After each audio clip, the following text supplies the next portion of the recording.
And we're back. See, I spoke too soon. We did a little bit of a promo for the show tonight, saying that we're going to be starting at 7 p.m. because we never know how things go technically. And sure enough, I spoke too soon. So isn't life that way?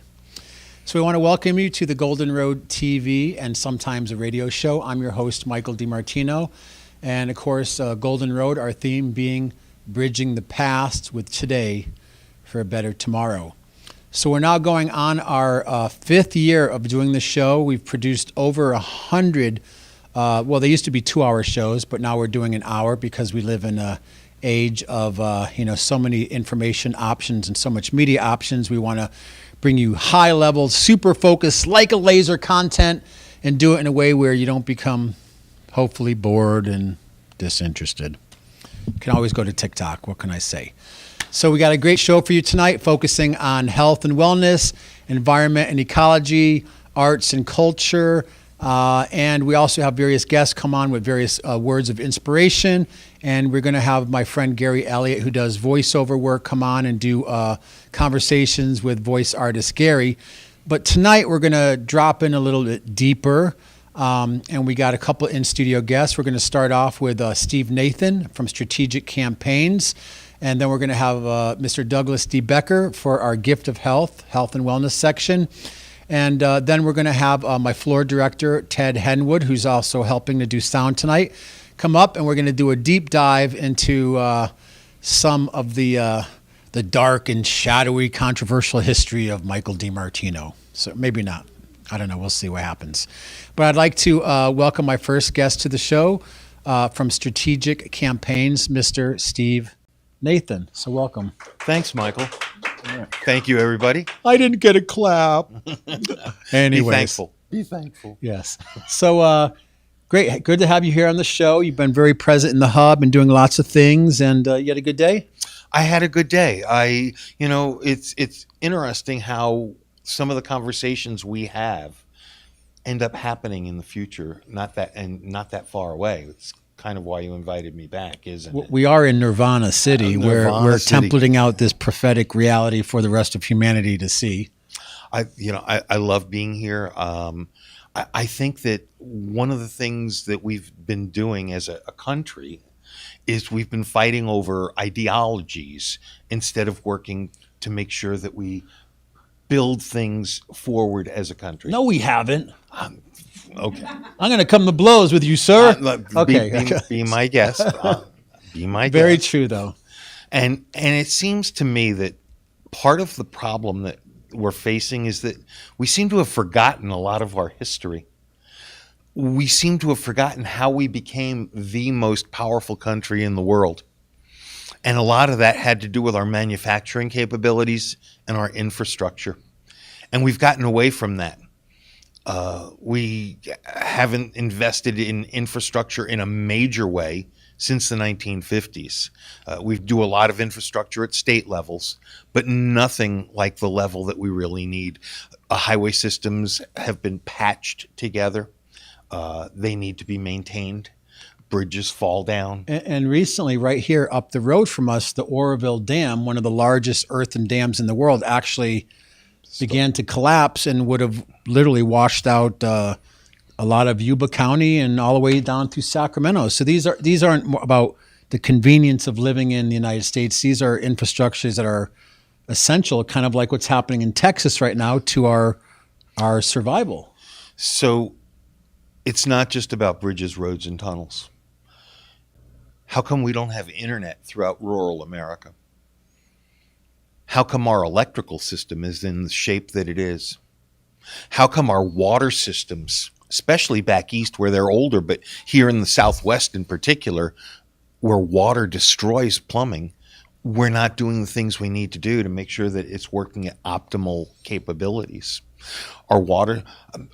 Our nuclear power plants, our computer systems, and our internet. It's been said that the Russians have been able to hack that. And what if they decide to get angry and shut down all of our nuclear power plants? Right. And I think just to bring to light some of the other infrastructure issues that have come up over the last few years, I mean, look back towards the crisis in Flint, Michigan, where even to this day, thousands of people are being poisoned by lead in their water.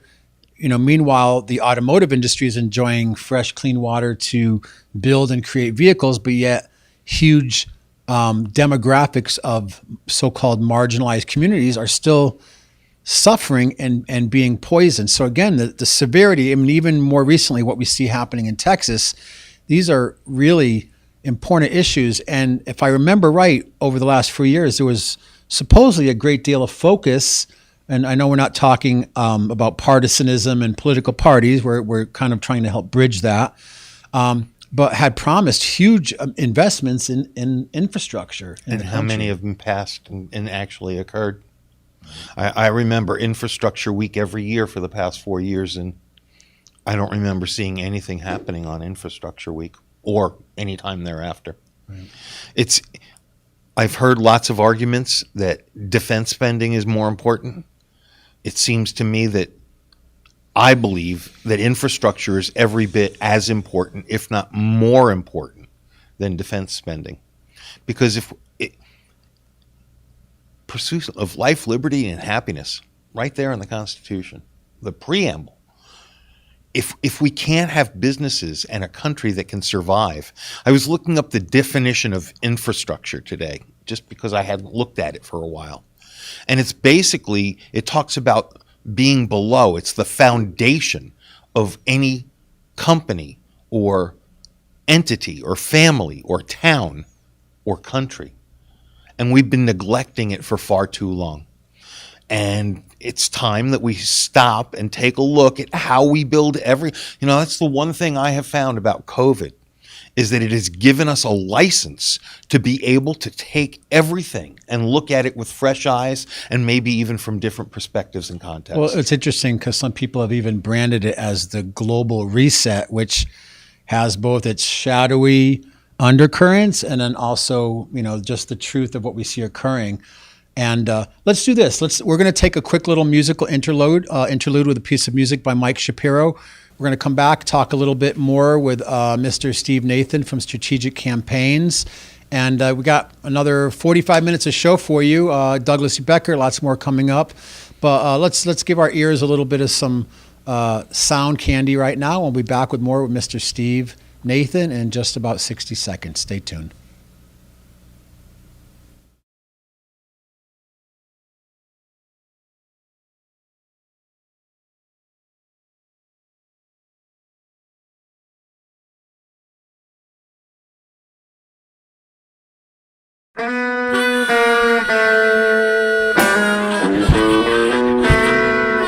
It's a golden road, TV show.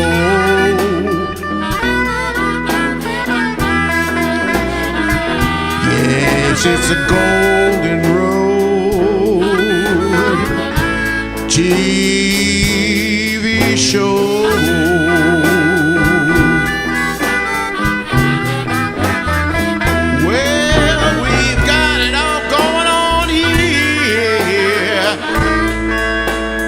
It's a Golden Road TV show. .com.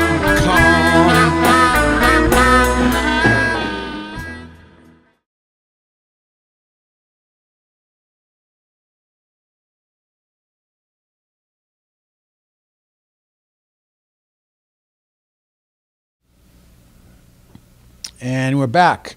Again, you're just watching the Golden Road TV show. This is not pre-produced. This is live. We never quite know where we're going to go. Sometimes this is not scripted.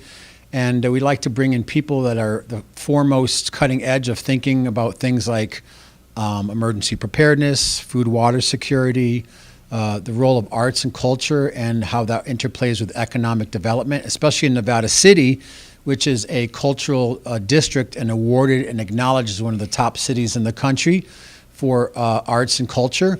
We also like to focus on topics of peace and justice and environment and ecology. And we're going to talk a little bit about all those topics tonight. But right now we're in the middle of an interview, again, with much into about the book. But I know a lot of your work has been about bridging political divides on common issues, regardless of political party, and also solutions. Yep. So can you share a little bit about that? Absolutely. I'm happy to. I don't want to sound like I'm complaining and saying we need to do this. I believe that our economy is in tough shape right now. I believe that there is a way to fix it. And the way to fix it, in my opinion, has always been through infrastructure. That if we were to put money aside and actually start building and fixing everything, we're going to create lots of high-paying jobs.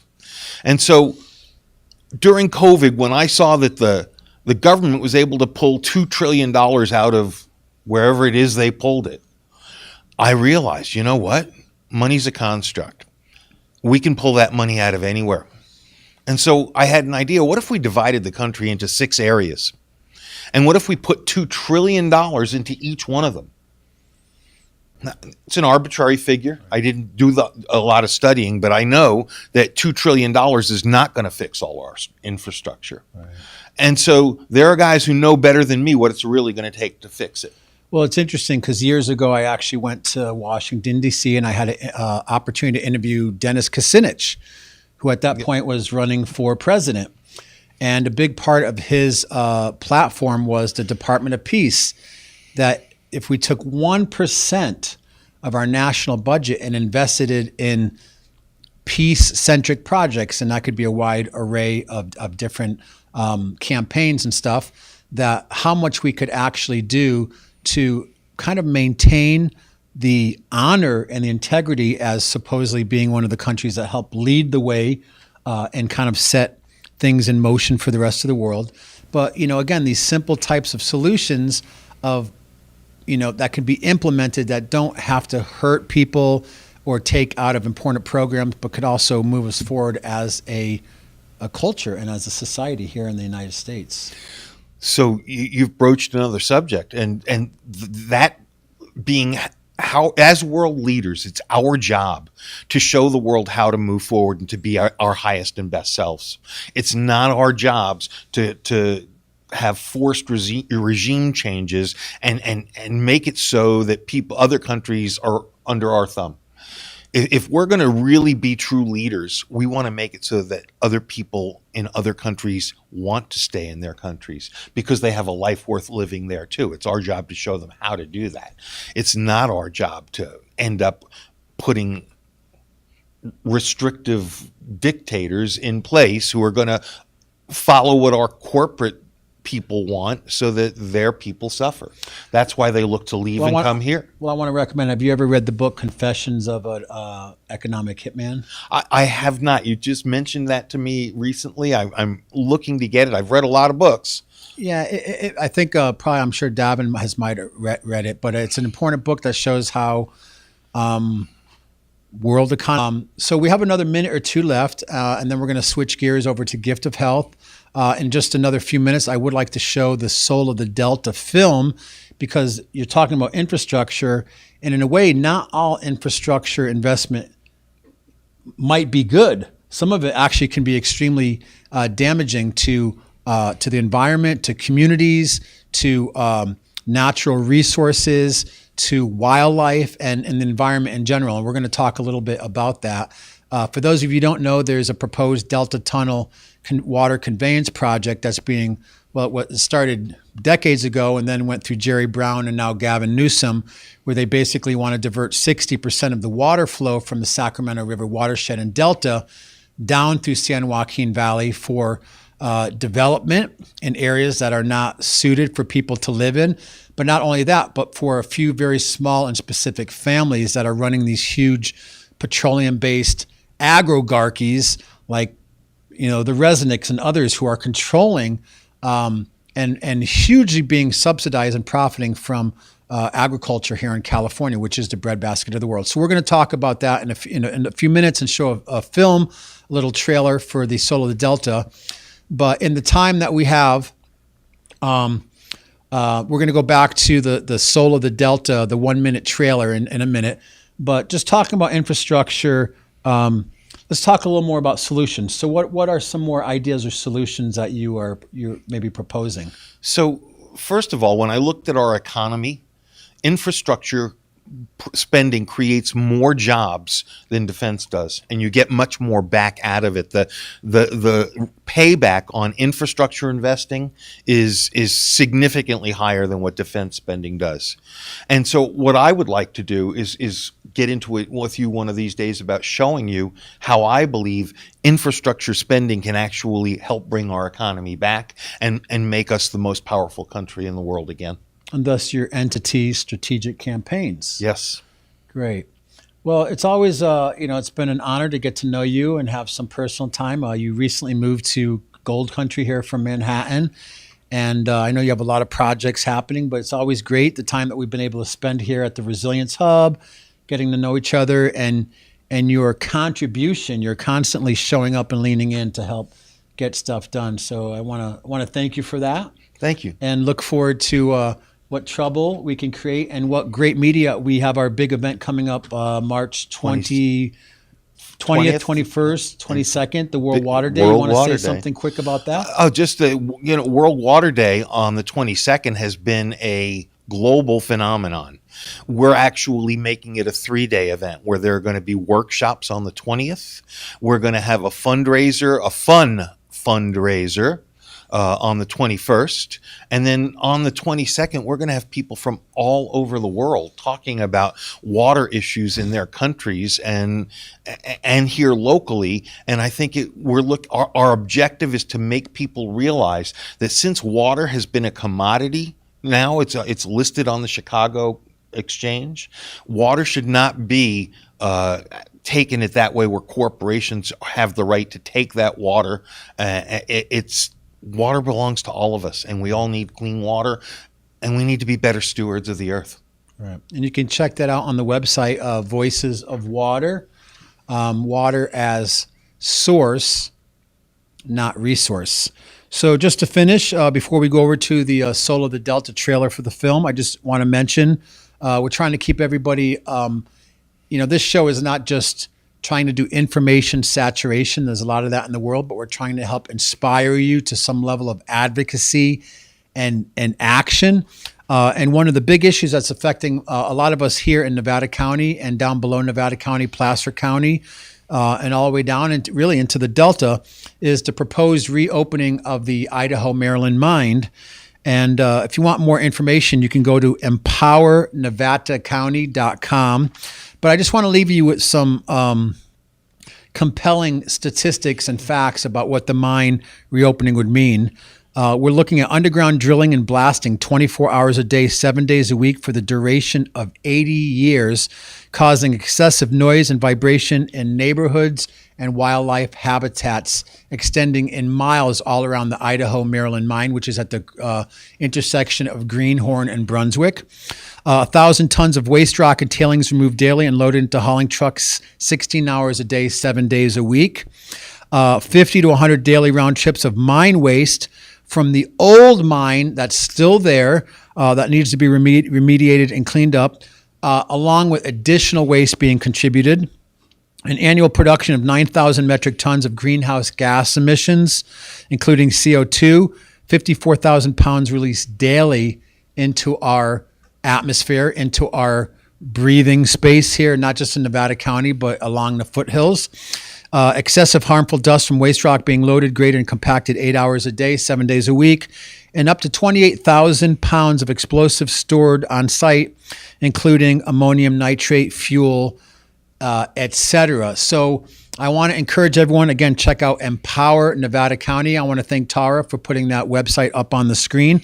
Also, you can check out cea.nc.org. They're working with some lawyers also, but this is an issue that we need you to get up off the couch and get involved in. We're planning a big public display of dissatisfaction. You can write to the Board of Supervisors and tell them your dissatisfaction with them even considering this proposal. Supposedly 2 of the 5 are already on board with this idea.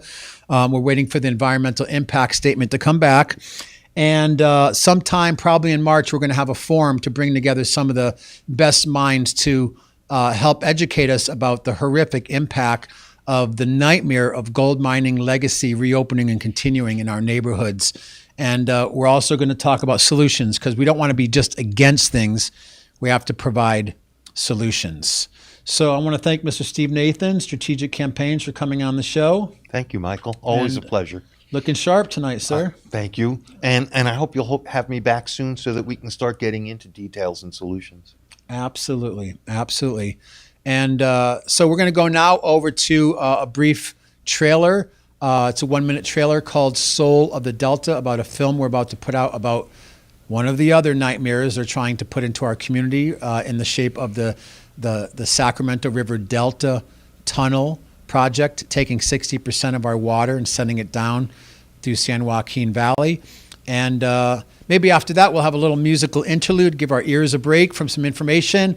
And then after that, we're going to have Mr. Douglas D. Becker on the show. He's been known to hang out in the Himalayas with people like Hadi Khan Babaji and others. And just a very knowledgeable, insightful, compassionate human being for Gift of Health. And we're going to talk about how we can all enjoy a higher quality of health and wellness in our life. So Tara, take it away with Soul of the Delta.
Golden Road TV show.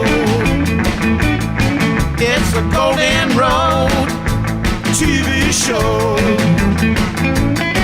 Well, listen once, listen twice. Oh, won't you please take my advice? It's the Golden Road TV show.com.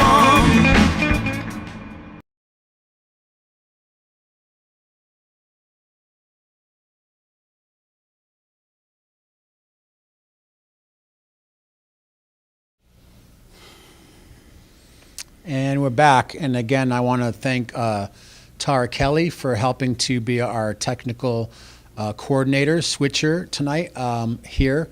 So a big shout out for her. It's a lot of media and things to juggle with, and she's done a great job. I also want to thank her for helping to broadcast the powwow with the team Saturday from the Marysville Community Center. We had, I think, now about 700 views of that video. So I want to thank you, Tara, so much.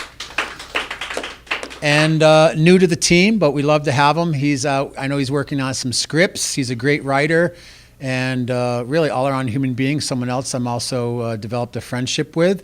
And he's doing the audio side of tonight to make sure that everything's sounding good. We want to thank also for doing the powwow and some great camera work. We want to thank Mr. Ted Henwood. And I'd like to also thank the kombuchery, Patrick and Sean, great team of people that are making some amazing kombucha here in our own community, who have helped sponsor the show in the past with some great healthy drinks. They also feature a hard cider, and they're in the process of moving to reopen June at a newer, bigger, better location. And not only that, but I want to thank my old friend from 2012. We met at the Pyramids of Mexico, and this was actually created by a Mayan artist. So I want to thank my Eagle Warrior friend here who wanted to come on the show tonight and just kind of check out what's happening.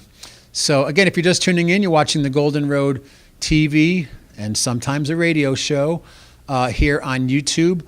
And I would like to introduce our next part of the show called Gift of Health. And I want to introduce someone who has been showing up every other week and more, and also involved in lots of things. We were able to summon him from his cave high in the Himalayas, where he was deep in meditation, contemplating the health and wellness of humanity. Welcome to the show, Mr. Douglas D Becker. Thank you. Yeah. Thanks for having me here again. Great. Yeah. So I know we can go in a myriad of directions and topics, but I think tonight we're going to talk about relationships. Yeah. So I've been doing a few events here locally, and it's been really interesting to see how they've been received. And it's the topics or the topic is primarily revolving around how to create deeper trust.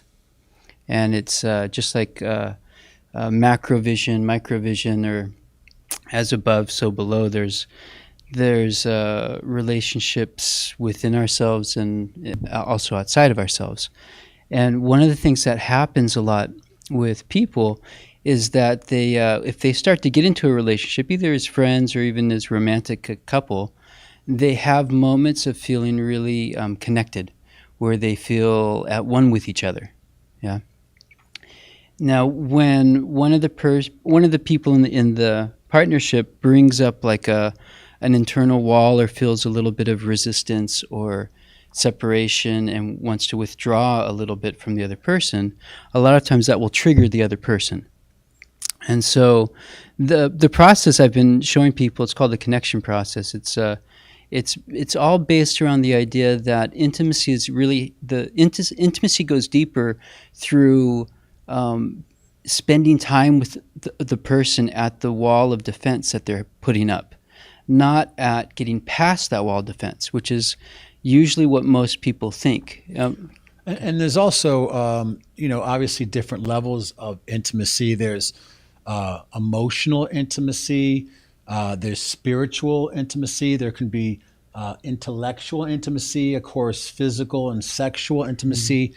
And what I've seen in my life, because we can be creatures of impulse, a lot of people don't know how to necessarily discern the different levels or attributes or aspects of connection and just kind of like run blindly into like everything has to end up in the bedroom per se. And we kind of get into that fight or flight reality. And I like to say I'm a student of relationships, but sometimes it takes relationships for us to learn the envelope and boundary of our own truth and reality and actually what we're looking for. So it really comes back to a sense of personal responsibility. So again, we know there's many types of relationships.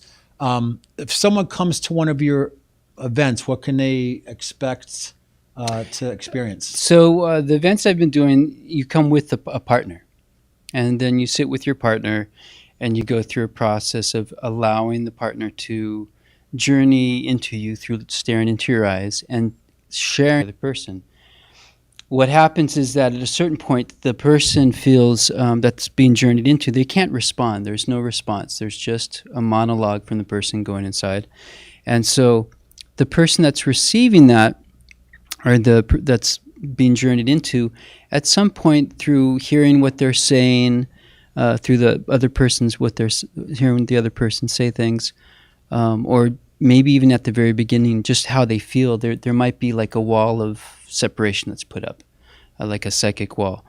The person that's journeying into that person feels that and starts to explain what that wall looks like, what are the qualities of that wall. And the big part of it is that it's developing a skill set in the person that's journeying into the other person, how to be sensitive when they feel that wall inside of them, inside of the other person. And what most people have, like it's kind of counterintuitive, because most people that have an easy way of connecting with another person in a sense of, say, union, or a feeling of love or safety, as soon as the other person puts up a wall, they want to basically dismiss what that person's put up to divide the two. They want to go right back to where they feel comfortable and safe, and they want to dismiss the idea that maybe that they aren't safe, and they want to prove that they're safe by basically just dismissing entirely the person's reasoning for taking a break and being separate. Could be because the person's wounds are coming up from trauma, or for whatever reason.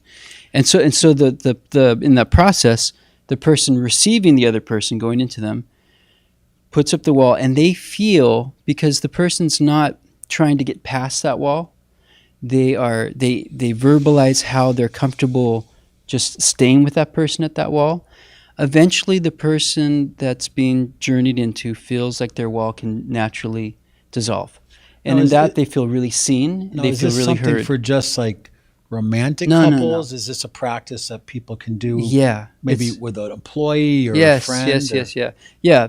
The idea is there's what's called familiarity. When you become familiar with someone, you're familiar how it feels to be connected and feel good. When that changes and that shifts, usually it uproots a certain sense of trust in the other person, and that person wants to kind of like not really validate the other person's reasoning for putting up this sense of separation.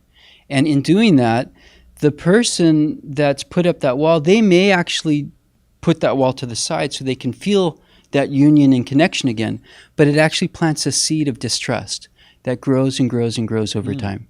And because the person's never really allowed to really be themselves. And so the walls of disconnection, for whatever reason that they're there, are actually the places where the most intense intimacy occurs. It's not when there's no walls and you're just feeling like one with another person, there's no like the intimacy is natural, and it's just happening as like one experience that's shared. Right. But intimacy between two beings or two different things, that intimacy increases as we allow the other person to be in a space of distrust or be in a space of wanting to not be connected. And if we allow that to happen and they let that wall down themselves without our encouragement, the only encouragement we're giving them is just to let them know that we're there for them in that space, that we don't have to go past that wall. And so then they can feel seen and heard, and it plants a seed of immense trust. And so these events that I do actually create levels of intimacy that are way beyond the bedroom for a lot of couples. Well, it's interesting because, again, I think we can see in our society, and on a global level, but speaking particularly here in the United States, which, what our culture is still very much being formulated. You go to parts of the world where India or a village in West Africa or a tribal culture in Brazil or even parts of Europe, there's an established norm of what that culture is. But here in the United States, because we're such a melting pot, that people tend to see the United States as a culture of consumerism and convenience and commodities. So I think with that, like the quick fix, like I want to just go to a fast food restaurant. I want something quick to eat. I want it cheap. I want it quick.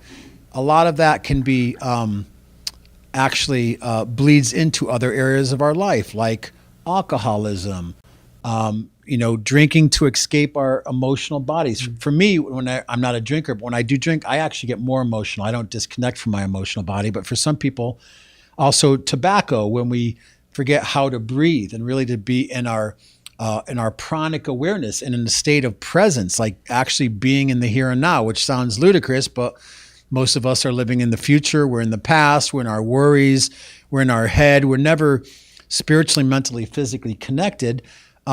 Tobacco can be a way for people to kind of bring their awareness, and very much through like the reality of sexual addiction. A lot of people are addicted to sexuality without having the spiritual or emotional intimacy that goes along with it. And I have to say, living in California for 30 some odd years and observing what's called the conscious community and the culture of polyamorous relationships, I think I have yet to actually find people who are truly, really fulfilled and satisfied and happy. I'm not saying they don't exist, but a lot of times I hear people like, yeah, the sexuality is great, but I can't emotionally drop in because who is that person in intimate relationship with tomorrow? So there comes a certain thing of the breach of trust and what we're cultivating. And again, I don't want to make a gross generalization. I'm just saying I can see a lot of these symptoms where in our country, we've really forgot how to take that deep dive and take responsibility for our environment, our relationships or relationships, and actually take responsibility for the reality that we're co-creating for ourselves. And I think what's interesting, there's so much happening, again, as Steve Nathan has spoke with this whole thing about COVID and social distancing and alienation and depression and addiction to external stimulus, and also this big reset around almost every aspect of our lives. And the work that you're doing is incredible because it sounds like you're giving people this opportunity to take a deeper dive into a relationship. Yeah, it's like a lot of people want to experience this sense of union. That's what they're going for with the other person a lot of times. But what the other person is really a set of a bunch of like impressions from past trauma and past like emotional and physical and mental and spiritual impacts that haven't not really settled with them completely and integrated. So when that stuff comes up, a lot of times the other person that's not what they're there for. And so in a way they're saying, I don't really want to be with you. I want to be in this field where it's just one, and it's neither me or you, and we're just in this amazing energy of being one. And so it's like, I'm not really interested in you as a person or as an individual. Which is kind of the roots of tantric teachings. And I know, again, Tantra has become to be known as like a path of sacred sexuality, but I know you've been around spiritual teachers, lamas and swamis, and I know a lot of the Buddhist monks I've been with who are tantric practitioners. It has really nothing to do with sexuality. Now that could be part of it, but it has to do with Tantra is the ability to use our senses. Tantra, all encompassing, that we're using our hearing, we're using our sight, we're using our smell, our taste, our touch, we're using our physicalness to experience an opportunity for transformation of our spiritual self. But yet again, people want to say, well, again, it boils down to just the sexual essence of that. So I know you tell us a little bit, just for a moment, about your background. You spent time in India. You're also a practitioner, and just give us a little framework. So I'm a practitioner of Tibetan medicine. With that is also a spiritual tradition that comes from the same lineage, which is basically a family practice that was passed on for about 11 generations secretly, and then was released kind of to the public. That's what a lot of people think of or have heard of as the rainbow body teachings. That comes from that. And I spent time in India. I lived in Ecuador for 3 years. I lived in New Zealand for a year, and I lived in India and a little bit around India for a few years. When you mention Tantra, it's interesting. The literal translation is body protection. Just like a mantra means mind protection, Tantra means body protection. And the Tantrayana set of teachings were made for householders in the Buddhist tradition. And most people in the West know of Buddhist traditions from the Sutrayana tradition, which are the teachings for the monks. So like for monks, the teachings are basically that everything's bad. And for the householders, the complete teachings, renunciation. Yeah, complete Everything renunciation. worldly, yeah. And then and the relationship that they have that develops a lot of their transformation is with their teacher. Yeah. Whereas in the Tantrayana tradition, everything's good. But it's recognized as everything that's good also has a kind of a poisonous quality. And so all these teachings are to basically alchemicalize and transform our addictive tendencies, so that we can utilize all the different aspects of relationship and work and old age, and sickness and death in a way of really like transforming ourselves and embodying that sense of being human to the fullest. Right. I'm kind of on the Nagpa crazy That's wisdom what path those tradition. Yep. I kind of weave in and out of, sometimes I'll be the monk on the mountain. Sometimes I'll be at the festival, playing drums and raging and going on some sort of mind-altering journey into the other dimensional fields. So, that's where the Tibetan medicine thing came out of the Nagpa tradition. Yep. Yeah, they were Nagpas. So those are the real. Those are their focus is like yogis, but for the whole family. The woman's a yogi, the kids are yogis, and their whole society and village is built around that, but not as monks, but as just practitioners. I'm part of the Yogi Bear tradition. Oh yeah, actually, Yogi Bear. I've heard of Hey, Yogi Bear. Yeah, we got a picnic basket. We're going to make some trouble on the spiritual dimensions. So let's do this. We have about another 15 or 20 minutes left of the show. We're going to have Ted Henwood up in a minute. We're going to continue to deep dive. Hopefully, we're giving you some useful information. Again, I want to thank you for joining in on the conversation tonight on Golden Road TV show. I'm your host, Michael DiMartino. And again, Golden Road, not just because we're here in gold country, but gold symbolizing bridging the past with today for better tomorrow, the road. And gold, of course, is one of the highest alchemic minerals and colors and states. So if people are interested, because I know you participate in the monthly Alchemy Expo, and last month I saw you doing some cupping and different types of medicine. We have some acupuncturists here and masseuses and bioacoustic sound medicine and an incredible array of practitioners. And you can find out more about that on Golden Road Productions Facebook page. But if people want to maybe come to one of your relationship events or find out more about your healing work, how can they do that? Well, first is by the source directory. That's the sourcedirectory.org. Yes. Which we highly recommend you guys to get onto and to check out as an alternative platform for social media. And then my website is indigenousmedicine.net, and you can find out stuff there. Great. Well, Douglas, thank you for your time and thanks for coming me. out of the Himalayas to bring your rainbow light body here onto the set and dispel some words of knowledge and wisdom. We really appreciate it. Cool. Thank you. Great. So we're going to go now talking about relationships. Part of our relationships can also be with nature. So last year during World Water Day and as part of Earthstock, we actually created a video called Water Dance. And the idea was to create a couple-minute spiritual practice, a mindfulness practice, a meditation that people could use to connect with the various attributes of water through their own personal movements and relationships. So in the dance, we encompass things like, being centered in our hearts, ascending earth energies, descending celestials along with us. This is an instructional video. It just takes a couple minutes. And then after we come back, we'll have Mr. Ted Henwood on the set. And we're going to do a little bit, some more discussion. And again, thank you so much. If you can subscribe to the channel, if you can like it, you can also see on YouTube, you can make comments.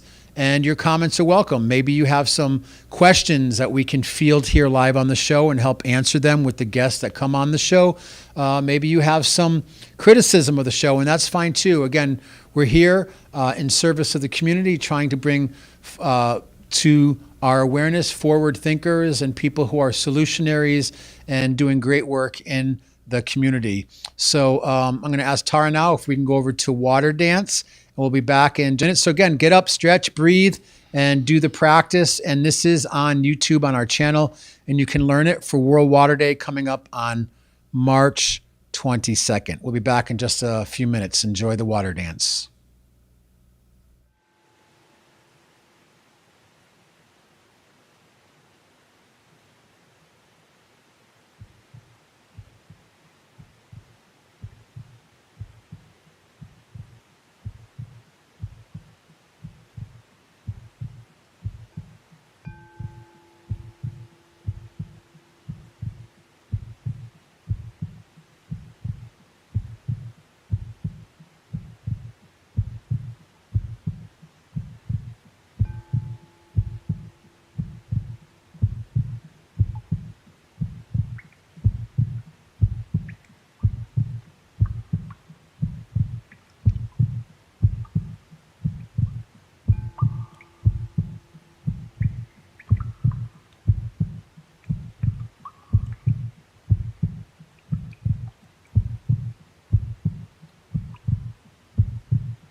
Golden Road TV show. It's a Golden Road TV show. Well, listen once, listen twice. Oh, won't you please take my advice? It's the Golden Road TV Show.com.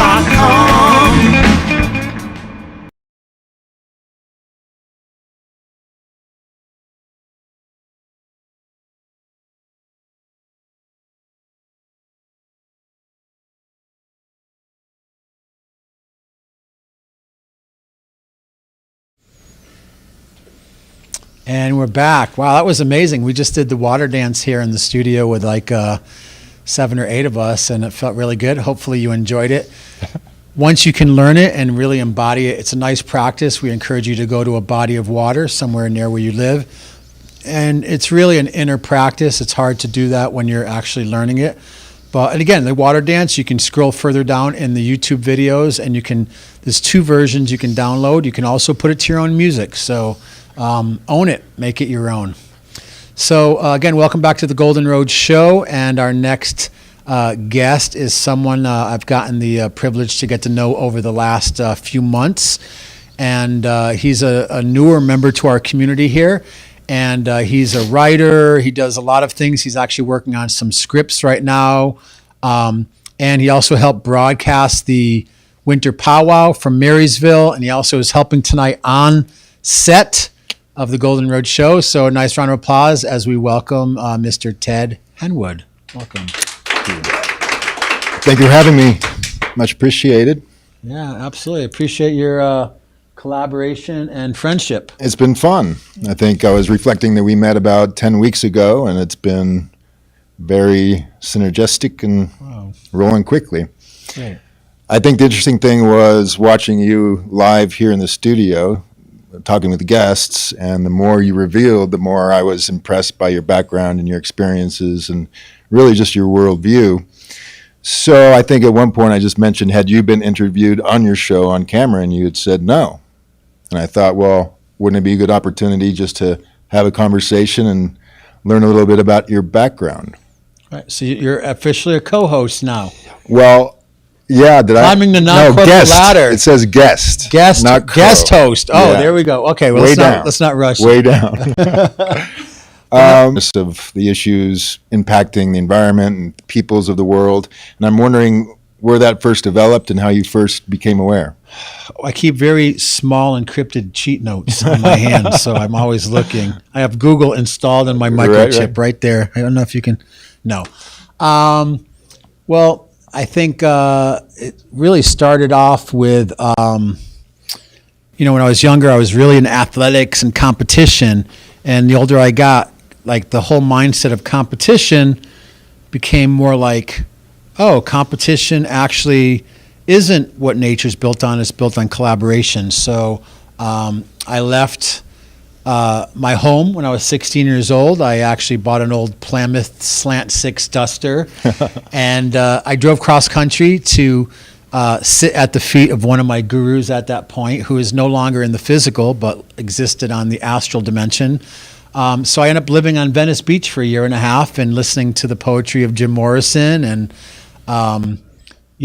doing some journeys into other states of consciousness, let's say. And I just became aware of, how I was raised. I was born in Connecticut. I love New England. I love that bedrock mentality and the New England consciousness. I love the seasons there, but I found out that what I was aspiring for was a little more progressive and cutting edge. So I came out to California, to Venice Beach, and to... You said you had sat at the feet of a guru. Who was that individual? That was Jim Morrison. That was Jim Morrison? Yeah. Oh, wow. It's funny because where I used to sit on the beach years later, they painted a Jim Morrison mural there. So, wow. Yeah. So I was highly influenced. At that point, I was kind of in my poet state, and Okay. I did a lot of writing of poetry and found a lot of symbolism in his words. And then from there, things really just unfolded. California is such a diverse and eclectic place, from Southern California to Northern California. I also was a musician and took some time. I actually toured nationally from coast to coast. I got a chance to see like 40 states by touring around with the Grateful Dead. As a drummer. As a drummer, actually, it's somewhat infamous. We used to go in the parking lots and would get 10, 15 of us drumming, and it grew and grew. It's at one point, it was like hundreds of people coming to Grateful Dead shows just to drum and experience the tribalism that the Grateful Dead scene kind of allowed to happen. Let's stick with the drum theme for a moment. Was at the concerts in the parking lot where you first started drumming yourself? No, I started drumming younger. I was actually part of a cover band. We did stuff like Santana and Allman Brothers, classic rock stuff, old school rock and roll. And it was just kind of like, it actually just kind of happened. I was at a show one day and just started hitting the drum, and people started coming up, and it became, I met a friend of mine, Lotus Heart, who's kind of a mythological, real Kokopelli type figure, who lived and passed away. He actually passed away in Esalen, meditating, playing didgeridoo at the feet of the Buddha in the hot springs there. And weeks later, Esalen was destroyed by a rock slide avalanche.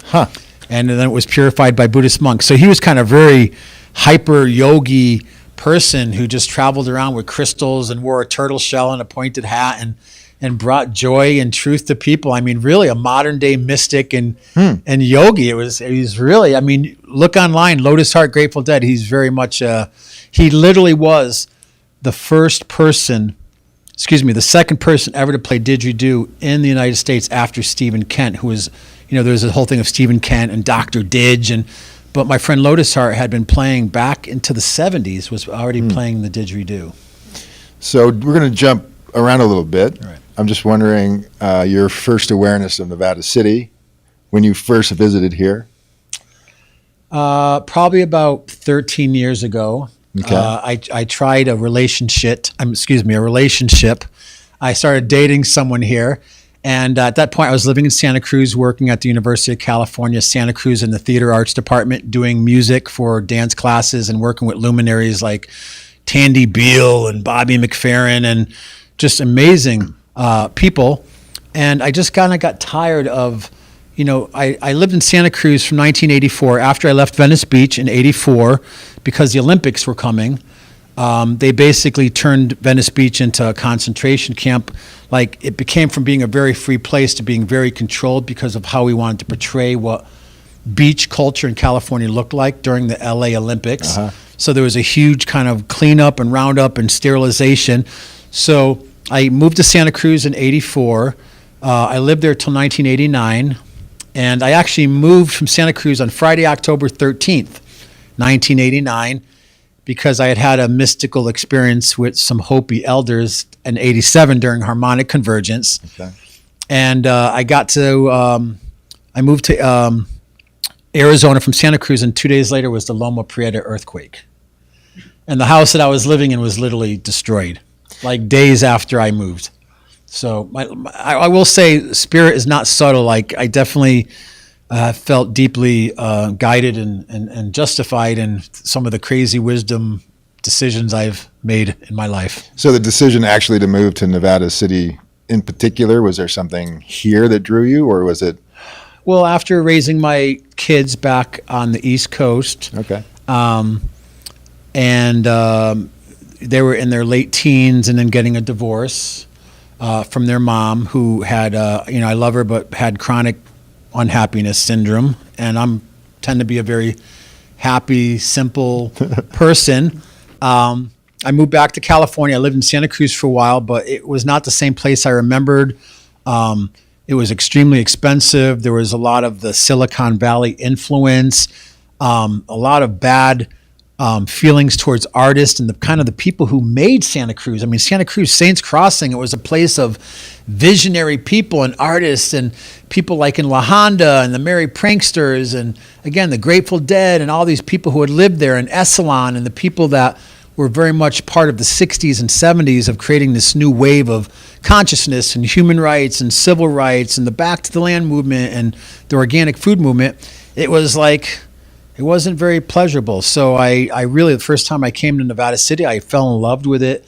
The nature that's here, the lifestyle, the Yuba River, a feeling of connection and community, and of course the healing power of the gold in the land, And that was even before I found out about the Edgar Cayce prophecy of the city of light, attracting people in a time that the world would collapse. And we've even rebranded it as Nirvana City. So as I'm climbing up this corporate ladder, I know I'm a guest host, so I'm going to cut this you're interview. climbing quick, I'm brother. going to quit this interview now because we ran out of time. But I'm going to invite myself back to do this a little bit more. Please. But honestly, I do want to dig a little bit deeper into your connection with the indigenous people, your mystical, spiritual experiences, if you're willing to talk about those on camera, which, I understand the privacy factor with that. Mm-hmm.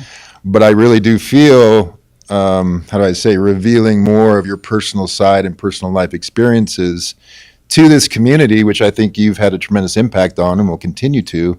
I think that story or that part of your identity should be shared. And I mean that legitimately. I will speak for myself, watching you operate, watching the relationships you've built. What you're doing here is highly praiseworthy. And I just really feel like that personality should come forward. Not that it isn't, but I do feel this interview would have more value shared with the community. So, well, thank you for saying that, because I've always been more a person about the message than the man. Yeah.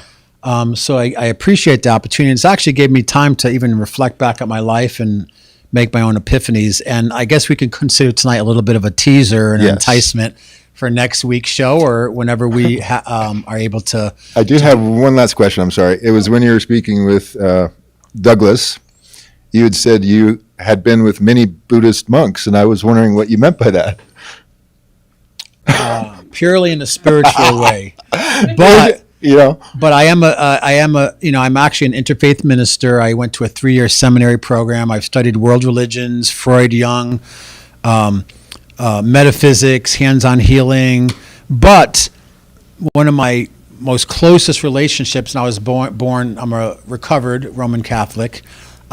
Is my connection with His Holiness the Dalai Lama and Chagdud Rinpoche, and some of the lamas that have come out of the Tibetan traditions who actually teach about non-attachment. We only suffer because of our misperception of what reality is. We're living in an illusion, and how to actually take responsibility for myself and find happiness. And again, it's not about me. It's about the influence that these amazing souls have had, on many of our lives. Great. Well, I just want to say thank you for having me on, and thank you, Nevada City. It's been enjoyable to be a new member of this community, and I'm striving to take that on fully. And being involved here with Golden Road and what you're doing has been part of that. So thank you. Yeah, and you were well appreciated at the powwow. I know a lot of people commented, because there is a certain sensitivity and respect that comes with working with the Native community. And it was really, it was an honor to have you there. It was cool. And I'm looking forward to continuing our journey. And I also want to thank my partner, KT, and also your partner, Giselle, for helping to bring some beauty to the set and for all that they do. And also, again, Davin Skonberg, who has been a huge influence and Jedi brother here at the Hub.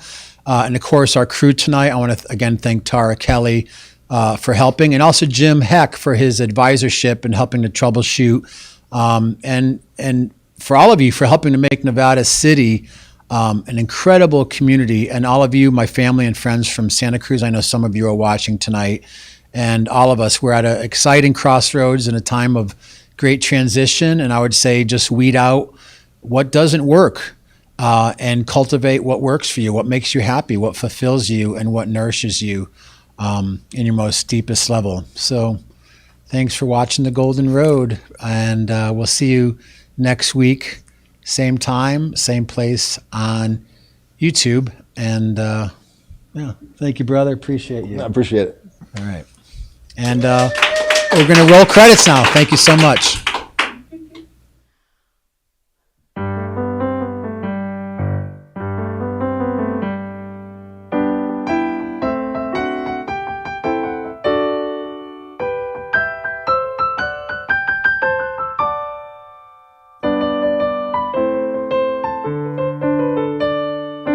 Follow the golden road, follow the golden road, follow, follow, follow, follow, follow the golden road.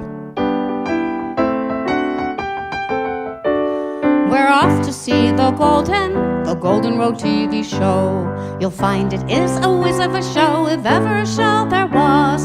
It's arts and culture and history, environment, health, technology, and peace and justice, science, just because of the meaningful things it does. We're off to see the Golden Road TV show.